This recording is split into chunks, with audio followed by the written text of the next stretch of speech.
પોરબંદર સહિત રાજ્યના 25 જિલ્લાઓમાં કમોસમી વરસાદની આગાહી કરવામાં આવી છે, ત્યારે ખેડૂતોને તકેદારીના આ પગલાં લેવા તંત્ર દ્વારા અનુરોધ કરવામાં આવ્યો છે। હવામાન વિભાગની આગાહી અનુસાર આગામી તારીખ 18/3/2026 થી 21/3/2024 દરમિયાન પોરબંદર સહિત ગુજરાતના 25 જેટલા જિલ્લાઓમાં ગાજવીજ સાથે હળવાથી મધ્યમ વરસાદની શક્યતા છે। આ જિલ્લાઓમાં બનાસકાંઠા, પાટણ, સાબરકાંઠા, મહીસાગર, અરવલ્લી, દાહોદ, વડોદરા, છોટાઉદેપુર, નર્મદા, ભરૂચ, સુરત, ડાંગ, તાપી, જામનગર, મોરબી, દેવભૂમિ દ્વારકા, કચ્છ, સુરેન્દ્રનગર, રાજકોટ, જૂનાગઢ, અમરેલી, ભાવનગર, ગીર સોમનાથ અને બોટાદનો સમાવેશ થાય છે।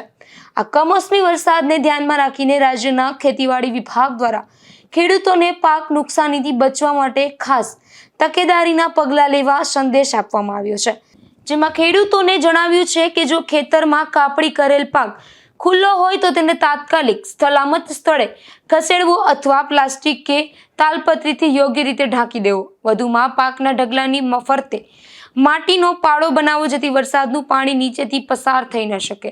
આ સમય દરમિયાન જંતુનાશક દવા કે ખાતરનો ઉપયોગ ટાળવો અને બિયારણ કે ખાતરનો જથ્થો પલળે નહીં તે રીતે સુરક્ષિત રાખવો।